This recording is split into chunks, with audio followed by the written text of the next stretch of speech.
Demand చేస్తా ఉన్నాం. నిన్న టీఆర్ఎస్ మరియు కాంగ్రెస్ పార్టీలు కొండపైన పోటాపోటీగా నిరసన కార్యక్రమాలు మరియు ప్రమాణ కార్యక్రమాలు, సాయంత్రం నీళ్ల ట్యాంకర్తో శుద్ధి కార్యక్రమాలు చేశారు. అయితే మీ రాజకీయాలకు యాదాద్రి కొండను వేదిక చేసుకోవడం అనేది సిగ్గుచేటు. ఎందుకంటే నిన్న ఉదయం హరీష్ రావు గారు మరియు వారితో పాటు మా స్థానిక మాజీ ఎమ్మెల్యే గారు ఇంకొంతమంది బీఆర్ఎస్ నాయకులు కొండపైకి చేరుకుని ఒక ప్రైవేట్ పంతులు తీసుకుని వచ్చి ఈరోజు కొండపైన ప్రమాణ కార్యక్రమం చేశారు. అయితే సాయంత్రం దీనికి నిరసనగా మా కాంగ్రెస్ స్థానిక ఎమ్మెల్యే గారు వీళ్ళ ఎమ్మెల్యే గారు వారి అనుచరులతో కొండపైకి చేరుకుని 5 వాటర్ ట్యాంకర్ తీసుకొచ్చి గుడిని శుభ్రం చేయడం జరిగింది.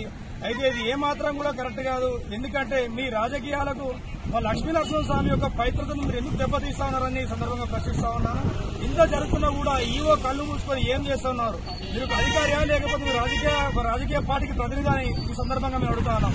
కాబట్టి ఖచ్చితంగా బాధ్యులపైన వెంటనే చర్యలు తీసుకోవాలి. లేని పక్షంలో భారీ నిరసన కార్యక్రమం నిర్వహిస్తామని ఈ సందర్భంగా తెలియజేస్తున్నాం.